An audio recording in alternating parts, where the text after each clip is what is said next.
الحمد لله الحمد لله نحمده ونستعينه ونستغفره ونؤمن به ونتوكل عليه ونعوذ بالله من شرور أنفسنا ومن سيئات أعمالنا من يهده الله فلا مضل له ومن يضلله فلا هادي له ونشهد أن لا إله إلا الله وحده لا شريك له ونشهد أن سيدنا ونبينا ومولانا محمدا عبده ورسوله صلى الله تعالى عليه وعلى آله وأصحابه وبارك وسلم تسليما كثيرا كثيرا أما بعد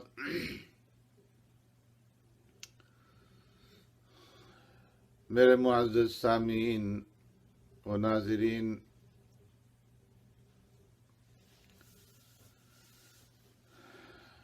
رمضان المبارک کا مہینہ ختم ہونے کو ہے اور آخری عشرے کے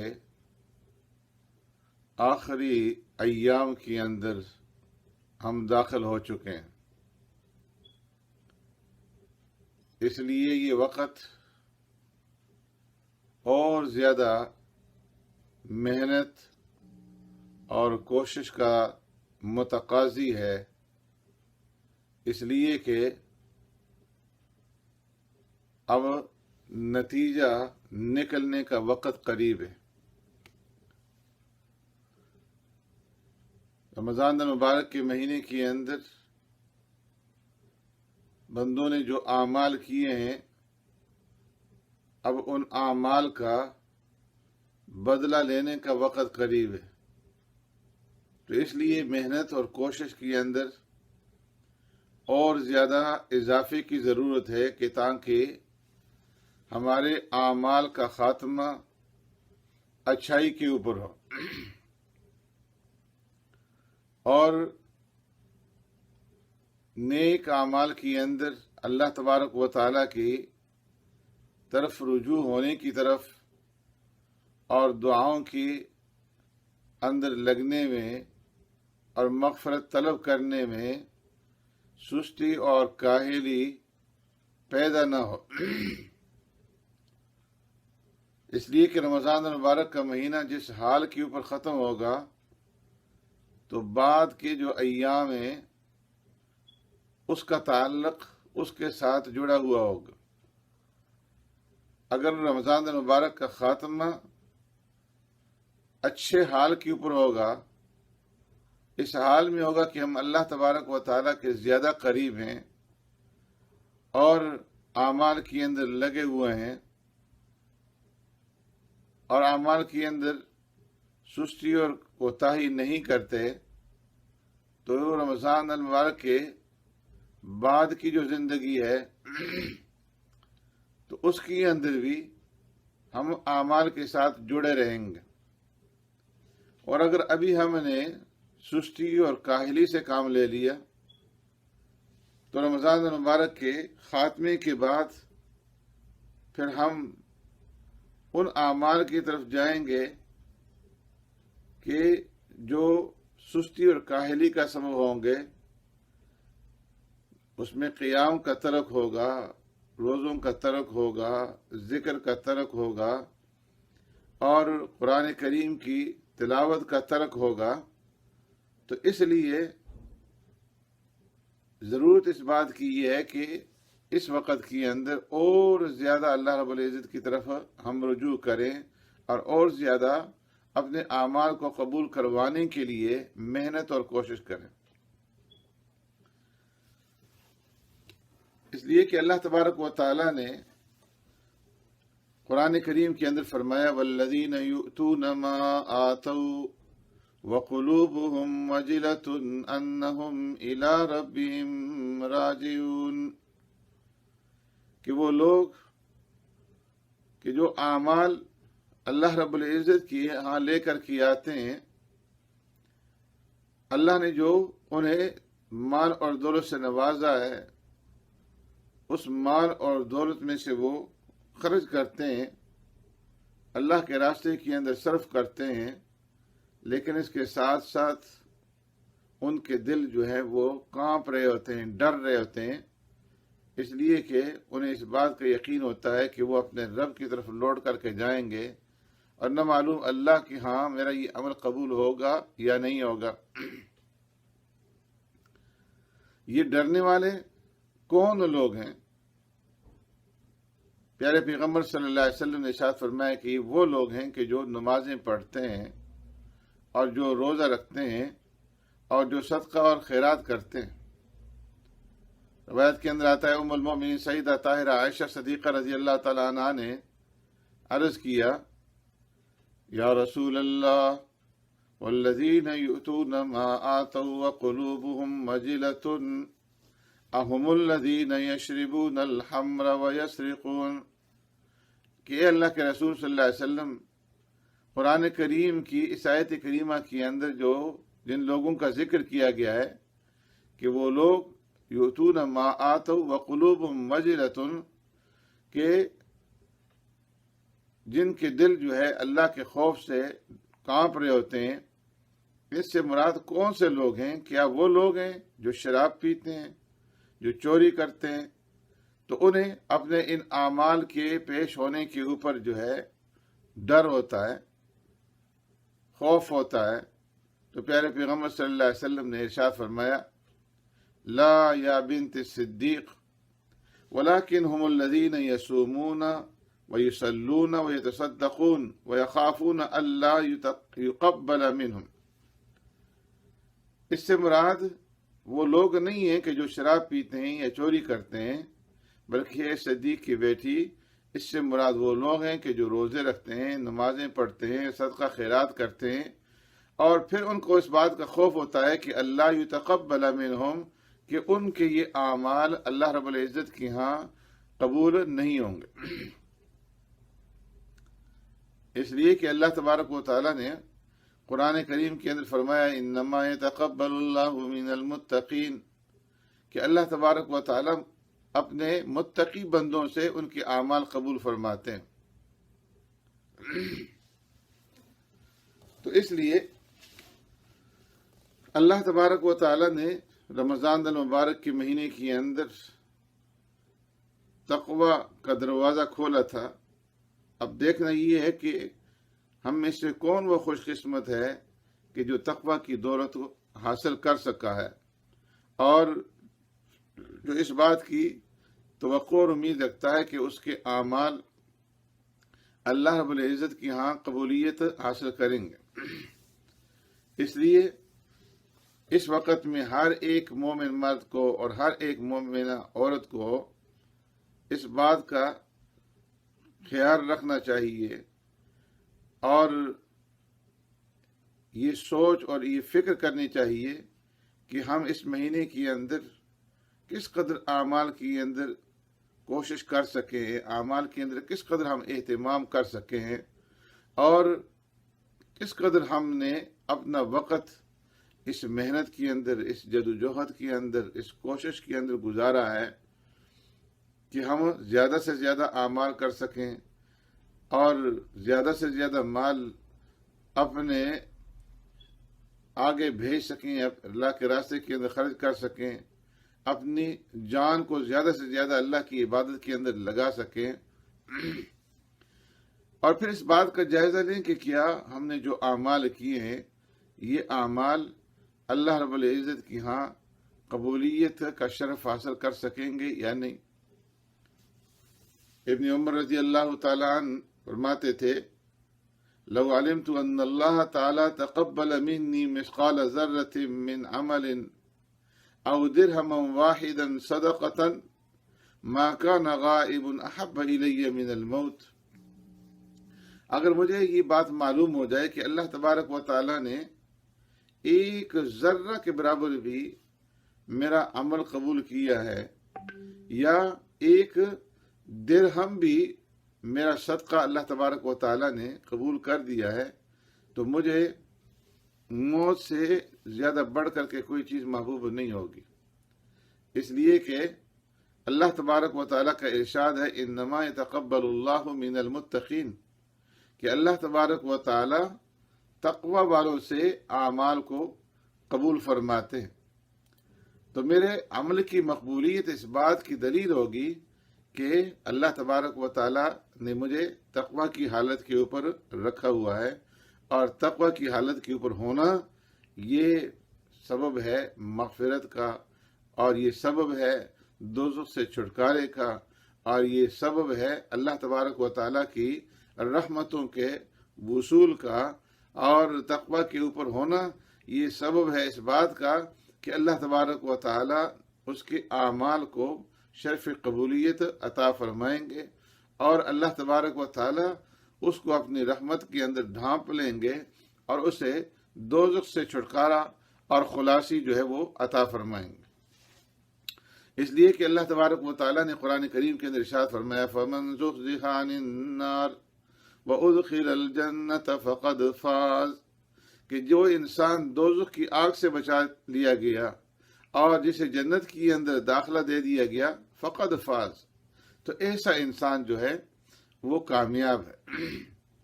کہ اس نے ہمیشہ ہمیشہ جو باقی رہنے والی دنیا ہے وہ دنیا آخرت کی اس نے حاصل کر لی۔ اور بندہ جتنے بھی اعمال کرتا ہے تو اس لیے کرتا ہے کہ اس کا وہ عمل اللہ رب العزت کی بارگاہ کے اندر مقبول ہو جائے، اسے وہ وقت، وہ لمحہ، وہ گھڑی میسر ہو جائے کہ اس کا عمل شرف قبولیت اختیار کر لے۔ تو اس لیے اس وقت کے اندر اس بات کا ہم نے جائزہ لینا ہے کہ ہم اس مہینے کے اندر ایسے اعمال کر سکے کہ جن کی بنا پر ہم اللہ رب العزت کی رحمت کے اور اس کی مغفرت کے حقدار بن سکیں، اور اس بات کا جائزہ لینا ہے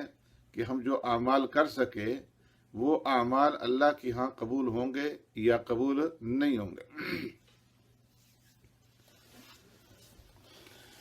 اب رمضان المبارک کے چند ہی دن باقی رہ چکے ہیں۔ اب جو انسان کامیاب ہو گیا تو وہ کامیاب ہو گیا، اور جو ناکام ہوا تو وہ ناکام رہا۔ اس لیے ایمان والوں کو، مرد اور عورت کو، اس سیزن کے اندر جو مغفرت کا سیزن تھا اور جو عتق من النار، دوزخ سے چھٹکارے اور خلاصی کا سیزن، اور جو اللہ کی رحمتوں کے بہاؤ کا سیزن تھا، انہیں اس بات کا جائزہ لینا چاہیے کہ وہ ان دنوں کو، اس سیزن کو کس طریقے سے ختم کر رہے ہیں۔ ایک طرف اعمال پر نظر ڈالتے ہوئے اللہ کا شکر ادا کرنا چاہیے اگر اس کو اعمال نظر آئیں، اور ساتھ ساتھ حسرت بھی ہو، ندامت بھی ہو، اور دل کے اندر غم ہو، رنج ہو، ملال ہو کہ یہ اللہ تبارک و تعالیٰ نے جو عظیم الشان مہمان ہمیں نصیب فرمایا تھا کہ جو ہمارے پاس اللہ کی مغفرت لے کر کے آیا، اور جو عتق من النار کا سبب بننے والا مہمان، اور جو اللہ کی رحمتوں کے نزول کا سبب بننے والا مہمان تھا، اس مہمان کا ہم حق ادا کر سکے ہیں یا نہیں کر سکے۔ تو اس بات کا رنج ہو کہ ہم اس مہمان کا حق ادا نہیں کر سکے، جس طرح حق ادا کرنا چاہیے تھا ہم اس طریقے سے اس مہمان کا حق ادا نہیں کر سکے۔ اپنے اعمال کی کوتاہی کے اوپر جو ہے حزن ہو، ملال ہو، رنج ہو۔ اپنا نفس کا محاسبہ کریں کہ جتنے ایام گزر چکے ہیں ہم ان ایام کو اس طریقے سے گزار سکے یا نہیں کر سکے۔ تو اس لیے رنج اور غم ہو، اور اس کے ساتھ ساتھ رونا دھونا ہو، دعاؤں کا اہتمام ہو، اور اس بات کا اللہ سے سوال کیا جائے کہ اے اللہ، ہم جس طرح اس مہمان کا اکرام کرنا چاہیے تھا اس طریقے سے ہم اس مہمان کا اکرام نہیں کر سکے۔ اعمال کے ذریعے سے ہمارے اندر جو چینجنگ پیدا ہونی چاہیے تھی وہ چینجنگ پیدا نہیں ہو سکی۔ ہمارا دل اس چیز سے نہیں بھر سکا کہ اس کے اندر اللہ تبارک و تعالیٰ کی رضامندی اور خوشنودی کے مطابق زندگی گزارنے کا داعیہ پیدا ہو۔ ہمارا دل اللہ تبارک و تعالیٰ کی محبت کے شوق سے نہیں بھر سکا اور اس کے اندر نورانیت نہیں پیدا ہو سکی، اس کے اندر شوق اور انس نہیں پیدا ہو سکا کہ جس سے اللہ تبارک و تعالیٰ کی ملاقات اور اللہ تبارک و تعالیٰ کی سے ملنے کا جذبہ پیدا ہو، اور ہمارے دلوں کے اندر وہ تڑپ اور وہ جذبہ پیدا نہیں ہو سکا کہ جس کی وجہ سے ہم دنیا کے مقابلے میں آخرت کو ترجیح دیں، اور ہمارے اندر وہ صلاحیت نہیں پیدا ہو سکی کہ جس کی وجہ سے ہم ذکر کے اوپر دوام حاصل کر سکیں، ہم قرآن کریم کی تلاوت کے اوپر دوام حاصل کر سکیں، اور جس کی وجہ سے ہمارے دلوں کے اندر گناہوں سے اور سیئات سے نفرت پیدا ہو اور غفلت سے نفرت پیدا ہو، اور ہمارے اندر وہ صلاحیت پیدا نہیں ہو سکی کہ ہم کل قیامت کے دن اللہ رب العزت کے سامنے کھڑے ہو کر کے ہم اپنا بدلہ لے سکے۔ تو اس لیے اپنا محاسبہ کرنا ہے ندامت کے ساتھ، اور جب ندامت کے ساتھ ہم اپنا محاسبہ کریں گے تو یہ سبب بنے گا اللہ تبارک و تعالیٰ کی رحمت کی متوجہ ہونے کا۔ اللہ رب العزت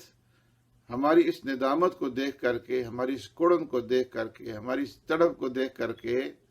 اللہ تبارک و تعالی ہمارے اوپر اپنا رحم فرمائیں گے اور ہمارے ان اعمال کو شرف قبولیت عطا فرمائیں گے۔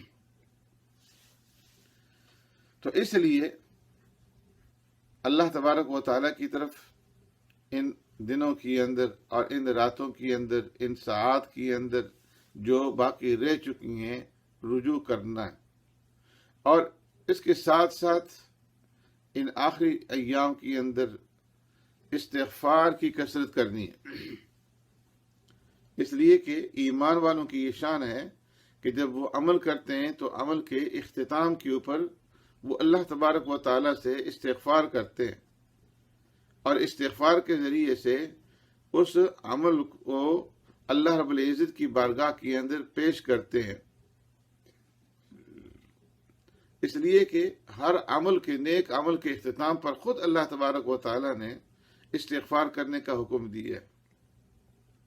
پیارے پیغمبر صلی اللہ علیہ وسلم جب نبوت کا اور رسالت کا کام فرما چکے اور دین کی تکمیل ہو چکی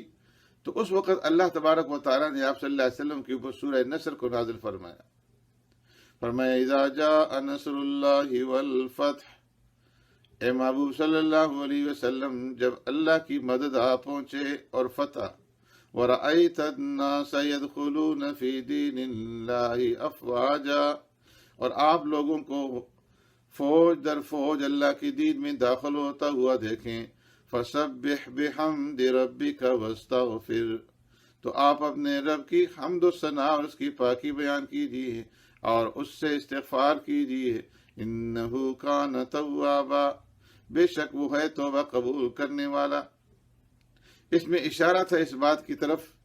کہ پیارے پیغمبر صلی اللہ علیہ وسلم کی عمر مبارک اب اختتام کی طرف جا رہی ہے، تو اس لیے اللہ تبارک و تعالی نے استغفار کا حکم دیا، اور اس سورت کے نزول کے بعد پیارے پیغمبر صلی اللہ علیہ وسلم کثرت کے ساتھ استغفار کے اندر ہر وقت مصروف رہتے تھے۔ آپ صلی اللہ علیہ وسلم کی زبان اطہر پر یہ کلمات جاری ہوتے تھے، سبحانک اللہم ربنا وبحمدک اللہم اغفر لی، سبحانک اللہم ربنا وبحمدک اللہم اغفر لی۔ اے ہمارے پروردگار، تیری ذات پاک ہے، ساری تعریفیں تیرے ہی لیے سزاوار ہیں۔ اللہم اغفر لی، اے اللہ تو میری مغفرت فرما دے۔ جب تک پیارے پیغمبر صلی اللہ علیہ وسلم دنیا سے تشریف نہیں لے گئے، اس وقت تک آپ صلی اللہ علیہ وسلم کثرت کے ساتھ ان الفاظ کے ساتھ استغفار فرماتے رہے، سبحانک اللہم ربنا وبحمدک اللہم اغفر لی۔ اس لیے آپ صلی اللہ علیہ وسلم کی امت کو، ہر مسلمان مرد اور ہر مسلمان عورت کو بھی اس کے لیے یہ مناسب ہے، یہ سزاوار ہے، اس کو یہ دیکھنا چاہیے کہ ہر عمل کے اختتام کے اوپر وہ اللہ کی طرف رجوع کرے اور استغفار کرے، اور اپنے اس عمل کی کمی اور کوتاہی کا اقرار کرے کہ یہ اللہ، جس طرح یہ عمل کرنا چاہیے تھا میں اس طرح یہ عمل نہیں کر سکا، اور میں اس کے اوپر تجھ سے استغفار کرتا ہوں، تجھ سے معافی مانگتا ہوں۔ اللہ تبارک و تعالی نے حج کے موقع پر بھی جب لوگ میدان عرفات کے اندر وقوف عرفات سے واپس لوٹتے ہیں تو اس وقت بھی اللہ تبارک و تعالی نے اس بات کا حکم دیا ہے کہ تم جب عرفات سے واپس لوٹو تو استغفار کرو۔ وَمَا فَإِذَا أَفَضْتُم مِّنْ عَرَفَاتٍ فَاذْكُرُوا اللَّهَ عِندَ الْمَشْعَرِ الْحَرَامِ وَاذْكُرُوهُ كَمَا هَدَاكُمْ وَإِن كُنتُم مِّن قَبْلِهِ لَمِنَ الضَّالِّينَ، کہ جب تم عرفات سے لوٹو تو اللہ تبارک و تعالیٰ کا ذکر مشعر حرام کے پاس کرو، اور اس بات کو یاد کرو کہ اللہ تبارک و تعالیٰ نے تمہیں ہدایت کی دولت سے نوازا جبکہ تم اس سے پہلے بے راہ تھے۔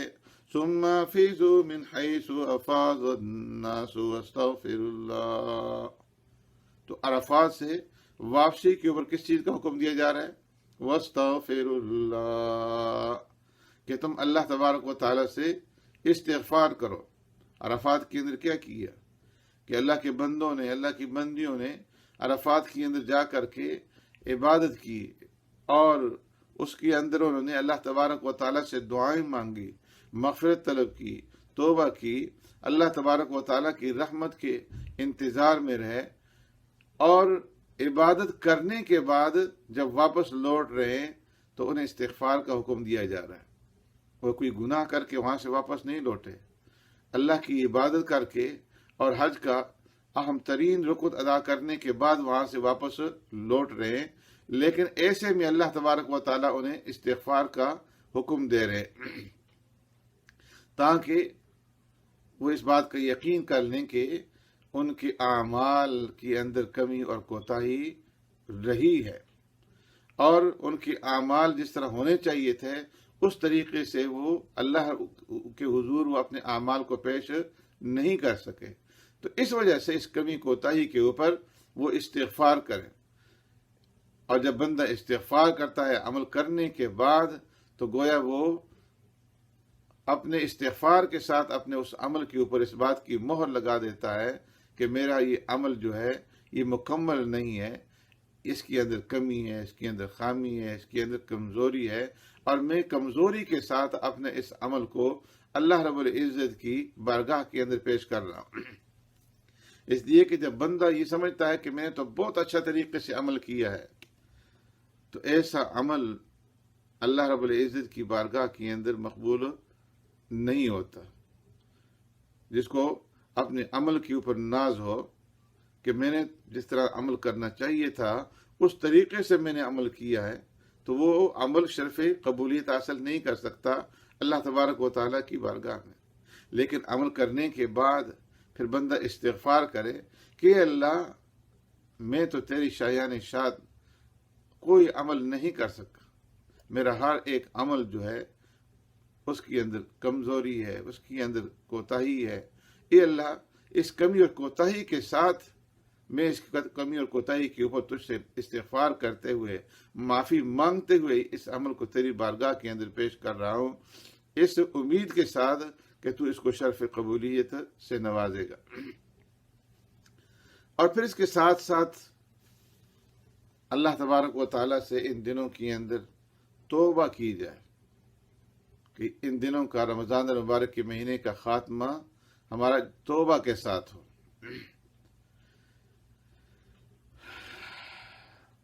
اللہ تبارک و تعالیٰ ہمارے گناہوں کو معاف فرما دے۔ اللہ کا وعدہ تھا من صام رمضان ایمانا واحتسابا غفر له ما تقدم من ذنبه ومن قام رمضان ایمانا واحتسابا غفر له ما تقدم من ذنبه ومن قام ليلة القدر ایمانا واحتسابا غفر له ما تقدم من ذنبه۔ اس کے بارے میں بعض حضرات فرماتے ہیں کہ جہاں تک لیلۃ القدر کے بارے میں فرمایا ہے کہ جو آدمی لیلۃ القدر کے اندر قیام کرے گا اللہ رب العزت اس کے گزشتہ گناہوں کو معاف فرما دیں گے، تو لیلۃ القدر میں قیام کرنے کے بعد تو گناہوں کی فوری معافی ہو جاتی ہے، لیکن روزوں کی اور قیام کا جو بدلہ دیا جاتا ہے اور اس کی مغفرت کا اور معافی کا جو فیصلہ کیا جاتا ہے تو وہ مہینے کے اختتام کے اوپر کیا جاتا ہے۔ تو اس لیے توبہ اور استغفار کیا جائے کہ نہ معلوم ہماری اعمال اس قابل تھے کہ یہ اللہ رب العزت کی بارگاہ کے اندر مقبول ہو سکیں گے یا نہیں۔ بعض رات فرماتے ہیں کہ روزہ رکھنے کے ساتھ ہی اللہ رب العزت ہر روز اس کی مغفرت فرما دیتے ہیں، ہر رات اس کی مغفرت فرما دیتے ہیں۔ تو توبہ اور استغفار کی جائے تاکہ ہمارا عمل اللہ رب العزت کی بارگاہ کے اندر قبولیت اختیار کر سکے، اور توبہ جو ہے اس نیت کے ساتھ کی جائے کہ آئندہ کبھی بھی میں بدعمالی نہیں کروں گا، کبھی بھی اللہ رب العزت کی نافرمانی نہیں کروں گا، کبھی بھی عبادات کے اندر اور اطاعت کے اندر کوتاہی نہیں کروں گا، اور آئندہ کی زندگی میں رمضان کے بعد کی جو زندگی ہے اس کے اندر میں گناہوں کی زندگی کی طرف دوبارہ لوٹ کر کے نہیں جاؤں گا۔ اس لیے کہ اگر بندہ توبہ نہیں کرے گا اور اس کے دل کے اندر یہ ہوگا کہ رمضان کا مہینہ ختم ہو جائے، رمضان کے مہینے کے خاتمے کا وہ انتظار کرے اور اس کے بعد پھر ہی انہی پرانے اعمال کے اندر پرانی زندگی کی طرف لوٹ جائے، پھر جو ہے وہ دھوکہ دہی کرے، پھر وہ گناہ کرے، پھر جو ہے وہ رشوت لے، اور پھر جو ہے وہ سود خوری کرے، تو اس کا مطلب یہ ہوگا کہ اس کا یہ عمل اللہ تبارک و تعالیٰ کے ہاں مقبول نہیں ہوا، اس کا روزہ اور اس کی تراویح، اس کی نمازیں اللہ رب العزت کی بارگاہ کے اندر شرف قبولیت نہیں پا سکی۔ اس لیے کہ قبولیت کی دلیل جو ہے وہ یہ ہے کہ اللہ تبارک و تعالی نیکی کرنے کے بعد مزید نیکی کرنے کی توفیق عطا فرماتے ہیں، اور اعمال کو مردود ہونے اور رد ہونے کی دلیل یہ ہے کہ آدمی اچھا عمل کرتا ہے اور اچھا عمل کرنے کے بعد اس کو مزید اچھے عمل کی توفیق نہیں ملتی، بلکہ وہ بدعمالی کی طرف، برے عمل کی طرف جو ہے وہ لوٹ جاتا ہے۔ تو اس لیے توبہ کرنی ہے اور آئندہ کی زندگی کے اندر اس بات کا عزم کرنا ہے کہ جس طرح ہم نے رمضان المبارک کے مہینے کے اندر عبادات کا اہتمام کیا، گناہوں سے بچنے کا اہتمام کیا، بعد کی زندگی کے اندر بھی اسی طرح عبادات کا اہتمام کریں گے، اللہ کا ذکر کریں گے، اللہ سے دعائیں مانگیں گے، اللہ کے قرآن کی تلاوت کریں گے، اور جھوٹ نہیں بولیں گے، غیبت نہیں کریں گے، چغل خوری سے اجتناب کریں گے، حرام کھانے سے اپنے آپ کو بچائیں گے، اور نیک اعمال کی اندر جو ہے اسی طریقے سے ہم اللہ رب العزت سے توفیق مانگتے ہوئے لگے رہیں گے۔ اور پھر اس کے ساتھ ساتھ فرمایا کہ ایک تو اللہ تبارک و تعالیٰ سے اپنے کبیرہ گناہوں کے اوپر معافی مانگنی ہے، توبہ کرنی ہے۔ جو صغیرہ گناہ ہیں وہ تو اعمال حسنہ کی وجہ سے اللہ تبارک و تعالیٰ معاف فرما دیتے ہیں، لیکن جو کبیرہ گناہ ہیں وہ بغیر توبہ کے معاف نہیں ہوتے۔ اور پہلے بھی ایک مرتبہ میں عرض کر چکا ہوں کہ توبہ کے ساتھ ساتھ جو بندوں کے حقوق ہیں وہ بھی معاف کروانے ہیں، اس لیے کہ بندوں کے جو حقوق ہیں وہ صرف توبہ سے بھی معاف نہیں ہوتے۔ تو اس لیے اگر کسی کی ہم نے حق تلفی کی ہے تو اس سے بھی ہم معاف کروا لیں، اس کا حق جو ہے اس کو دے دیں یا اس سے معاف کروا لیں۔ اور اس حال کے اندر ہم رمضان المبارک کا مہینہ چھوڑیں کہ ہمارے دلوں کے اندر کسی کے متعلق جو ہے وہ کینہ نہ ہو، اس لیے کہ اللہ تبارک و تعالی مشرک انسان کی مغفرت نہیں کرتے اور کینہ پرور جو ہے اس کی مغفرت نہیں کرتے۔ تو اللہ رب العزت کی ہاں ہمارے اعمال جب پیش ہوں تو اس حال میں پیش ہوں کہ ہمارا دل جو ہے وہ دوسرے مسلمانوں سے صاف ہو۔ حضرت ابو ہریرہ رضی اللہ تعالیٰ عنہ فرماتے ہیں، آقا نامدار سرور کائنات رحمت دو عالم صلی اللہ علیہ وسلم نے ارشاد فرمایا، تفتح ابواب الجنت یوم الاثنین و یوم الخمیس، کہ جنت کے دروازے سوموار کے دن اور جمعرات کے دن کھولے جاتے ہیں، فیغفر لکل عبد لا یشرک باللہ شیئا، تو اللہ تبارک و تعالی ہر بندے کی مغفرت فرماتے ہیں، ہر وہ بندہ جو اللہ تبارک و تعالی کے ساتھ کسی چیز کو ذات کی اندر، صفات کی اندر، افعال کی اندر شریک نہ ٹھہرائے، الا رجلا کانت بینہ و بین اخیہ شحناء فیقال انظروا هذین حتی یصطلحا، انظروا هذین حتی یصطلحا، انظروا هذین حتی یصطلحا، سوائے اس آدمی کے کہ جس کے اور اس کے بھائی کے درمیان میں، اس کے دلوں کے درمیان میں کوئی ضرورت ہو۔ تو فرمایا کہ ان کو اللہ تبارک و تعالی ان کا جو ہے مغفرت نہیں فرماتے، بلکہ ان کو مہلت دیتے ہیں کہ دیکھو، انتظار کرو اور کہ یہ آپس میں اپنا معاملہ جو ہے وہ درست کر لیں اور ایک دوسرے سے اپنا دل جو ہے وہ صاف کر لیں۔ تو اس لیے استغفار کرنا ہے، اللہ سے توبہ کرنی ہے، گناہوں کی معافی مانگنی ہے، آئندہ کے لیے گناہ نہ کرنے کا پختہ عزم کرنا ہے، اور حقوق العباد میں جس کی حق تلفی ہو گئی ہے اس سے جو ہے حق معاف کروانا ہے، اور اپنے ہر ایک مسلمان بھائی کو، بہن کو معاف کر کے اپنا دل اس سے جو ہے وہ صاف کر لینا ہے۔ اللہ تبارک و تعالی ہمیں اس کی توفیق عطا فرمائے۔ اللہم ربنا آتنا فی الدنیا حسنہ وفی الآخرۃ حسنۃ وقنا عذاب النار۔ اللہم انا نسألک من خیر ما سألک منہ عبدک ونبیک محمد صلی اللہ علیہ وسلم، ونعوذ بک من شر ما استعاذ منہ عبدک ونبیک محمد صلی اللہ علیہ وسلم، وانت المستعان علیک البلاغ ولا حول ولا قوة الا باللہ۔ سبحان ربک رب العزة عما یصفون وسلام علی المرسلین والحمد للہ رب العالمین۔